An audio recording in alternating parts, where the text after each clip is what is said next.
this is Cyanide here, doing another video on some Benedini RC electronics.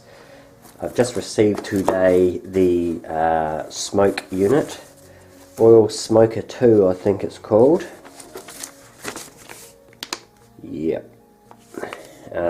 So comes with a bunch of instructions, how to jig and photos, etc. And there is a jig that you cut out and you stick on. This is a plan for where you draw your holes, etc. So you can get this from Benedini's website, benedini.de. I'm not going to go into pricing. Go to the website if you're curious. It is fairly expensive though, I will say, compared to the other smoke units, but there is a reason for this, choosing this unit, despite it being a kit and I'm building it myself. You can buy it pre-built, but I want to build this one myself. I want to learn some stuff. So, and I've got hands, you know, they work, so how hard can it be? So what you get when you order the kit version, it comes in parts, obviously. Thomas will pre-build it for you if you wish. There is a cost to that, so just be aware. So obviously it comes with smoke juice. Obviously, can you see that? There you go. Used for the trains, smoke units, the G scale guys. And I think the O scale guys, maybe they might even use this in HO for all I know, but the larger trains tend to use it. So it's come with some juice, so I don't have to buy any smoke juice. Syringe, pretty large syringe. I actually have some bigger syringes than this, big ones that I used to squirt liquid food into my stomach for a feeding tube when I was going through the cancer treatment. So I don't actually need this, but this has probably got the correct liquid 20 ml to fill. This is how you know you are not overfilling your unit, from what I understand. You get what you need and you jack it in there.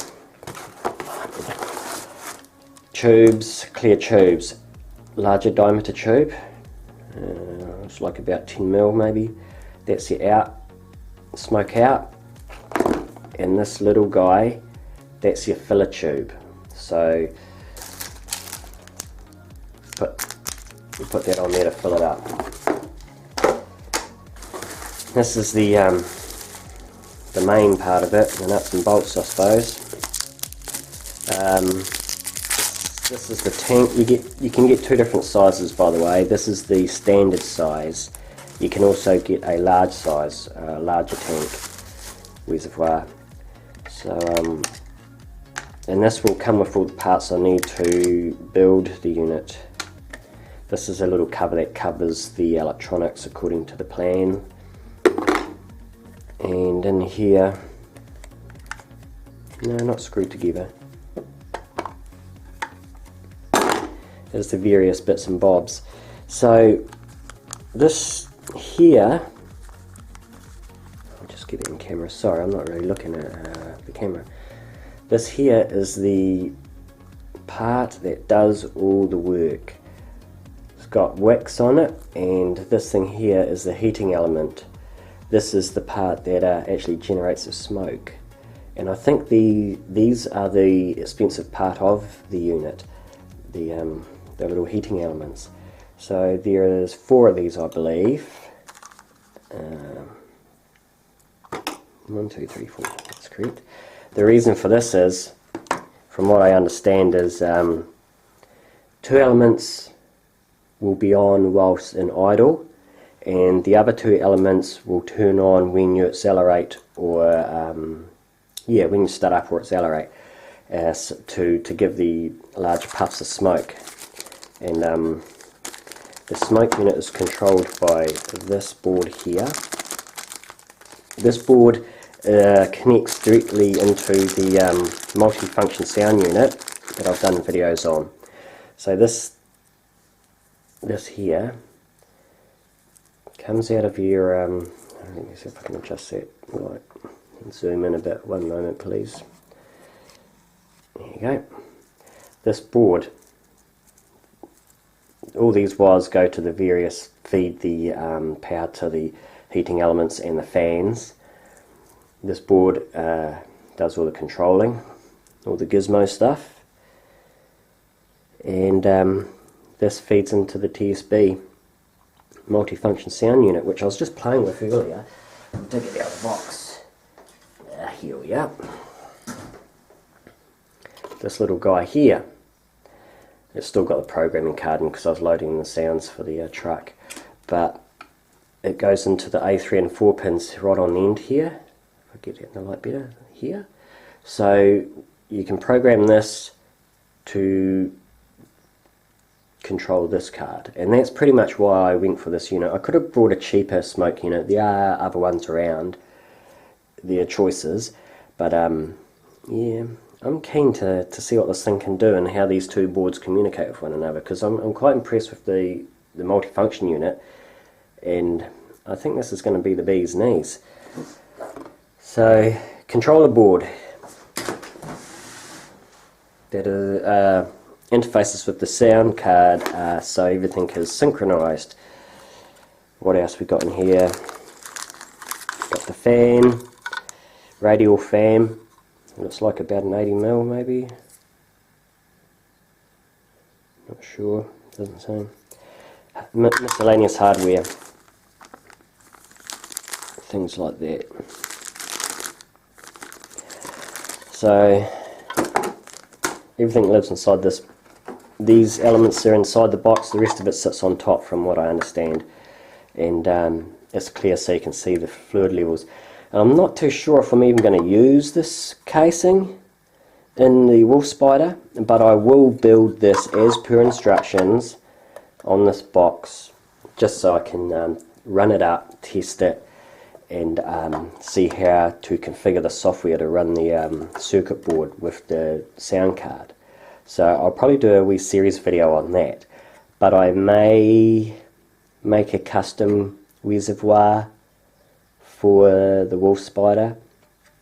We'll see. If I can get this to fit, I'll just use this as is, but if there's any issues with spacing or anything like that, I'm going to have a crack at making my own box and just learn the theory from this. I mean, it's a box, man. Heating elements at one end, fan blows air in, displaces air, pushes smoke out. I think that's pretty much the theory. So I just got to see if there's any gotchas before I go off half-cocked and make my own reservoir and it doesn't work and I'm disappointed. So I want to make sure I'll build it to spec so I know what I should expect when I do my own one if I need to. So we'll do a wee build series on this. I'll add that to the other playlist I've got for the multifunction sound unit and how to program that. It might be quite helpful and educational for some folk who are considering doing this. I mean, it's the first time I've done a smoke unit. It's all new to me, man. And I was tempted to buy a plug and play type thing, you know, already done in a box. No cussing, no fussing, but I think this would be the better way to go, eh? Doing it yourself, learn what it's actually doing. So yeah, we'll continue with this later. Cheers for watching.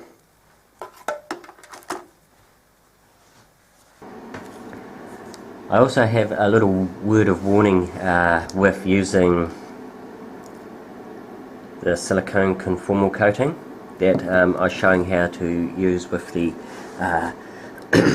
linear servo. So I had pulled the circuit board out of this receiver and coated that. No worries, all good.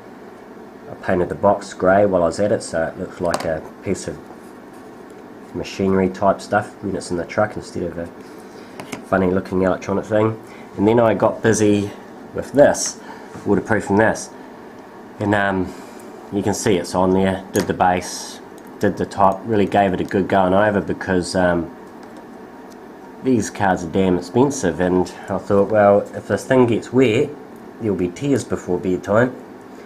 And there's a little switch here, programmer switch, and so I was very careful to not paint that little dipper switch there. Let's get right in. I went around it, but being conformal coating, I knew it was going to seep into stuff, but it got right up in there, and now this little programmer switch, she's stuck. My genius plan was to put conformal coating around this and then put a bit of liquid tape or a plasti dip over the switch so I had some movement in the switch, but that switch ain't moving no more, which is a bit of a bum steer, because that switch is what you use for setting your neutral zone and your throttle points. But luckily I'd already got this out of Fat Betty, and the neutral zone and full throttle points and that sort of thing were already set on that truck, and they're both using stick radios, and I've had a wee play and they're pretty much identical. They're very similar, so do be careful if you're doing that sort of thing. I was careful not to get any in there. You know, I was able to get, it's got a little brush in this bottle here, so you can get it under this, so you don't fill this up, of course, but it did seep into the switch here, and it's a bit stuck, and I don't know if I can find a way to loosen it up, but luckily it's stuck on the normal position, not pushed down into program mode, so it's still usable. But I was sweating bullets for a while there because I thought I'd just munged another board. So yeah, no, she's alright, it'll work. But I think I got off lucky there. The problem being, if I do decide I want to adjust my throttle point, my neutral zone, which pretty much tells the sound unit to go from idle sound into the acceleration sound, so you can time when the sounds trigger, so it looks good with your truck, so they're not out of sync, and that's what that is all about. And you cannot program that via the software, I've seen, because I thought I would just do it by the software, but you cannot. So that is unfortunate, but yeah, dodged a bullet there, still usable. Don't need to buy another card. I will one day when I need another one, but I don't need to replace this, because that would suck if I had to replace, you know, switch out 2 cards. I mean, anyway, warning, be careful around switches, because you can gum them up on your boards. So the other electronics, where you don't have programming switches, no problem. Anyway, heads up, you've been warned.